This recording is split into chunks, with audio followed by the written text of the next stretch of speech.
संत महात्माओं के पास जाओगे, लेकिन जब आपके अंदर ये मस्तिष्क में जिज्ञासा ही नहीं उठेगी, जब आपके अंदर ये भाव ही नहीं पैदा होगा, तो कहाँ जा सकते।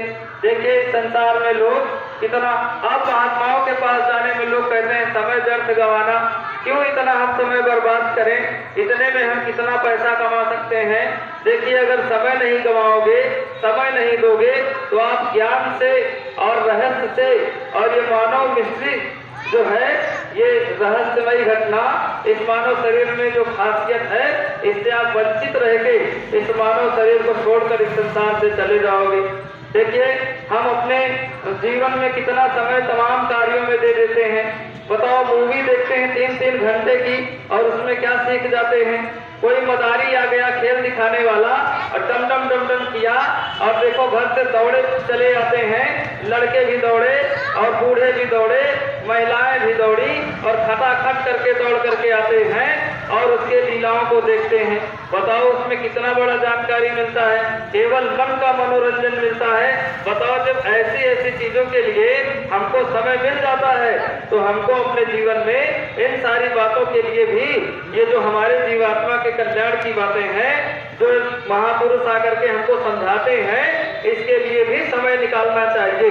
अगर सौभाग्य से आपके गली मोहल्ले में ऐसे महापुरुष के प्रेमी, ऐसे महापुरुष के उपदेश को दोहराने आपके यहाँ उनके पत्र को पढ़ने चले आए, तो 5 मिनट 10 मिनट का समय, आधे घंटे का समय आप जब दे दोगे, तो ये समय आपका वो परम पिता परमात्मा ये हाजिरी में लिख देगा कि आप इतना समय 10-15 मिनट, 20 मिनट, 50 मिनट हमारे चर्चा को सुनने के लिए आप आए थे। आपका गिनती हो जाएगा। नहीं तो मनुष्य शरीर को छोड़ करके जब जाओगे, तो कहा गया है इसके लिए, अगर धर्म कर्म नहीं करोगे, क्योंकि इस मनुष्य शरीर के साथ जाएगा कुछ नहीं। गुरु महाराज कहते हैं बच्चा, इस मनुष्य शरीर के साथ जब ये जीवात्मा इस शरीर को छोड़ेगी, तो आपके साथ जाने वाला कुछ नहीं है।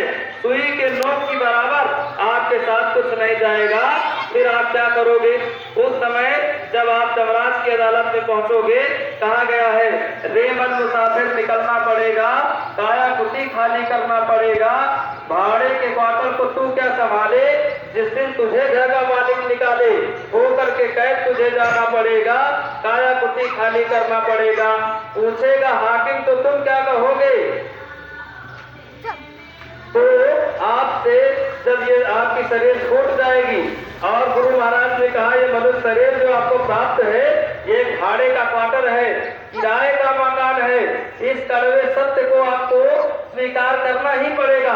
क्योंकि ये जैसे हम इस गुरु गांव में कोई फैक्ट्री में काम कर लें, किसी कंपनी में काम कर लें, तो रहने के लिए जगह चाहिए। अब यहाँ रहने के लिए जगह चाहिए, तो किसी न किसी से हम संपर्क करेंगे कि भाई यहाँ हमने काम किया है और हमको रहने के लिए जगह चाहिए। तो देखिए वो कमरे वाला आपको कमरे बड़े जिम्मेदारी के साथ देता है कि आप हमारे कमरे को ले लो, और उसके साथ साथ बड़ा समझौता होता है कि देखिए, और उसको डर भी रहता है कहीं हमारे कमरे में कब्जा न कर ले, तो बड़ा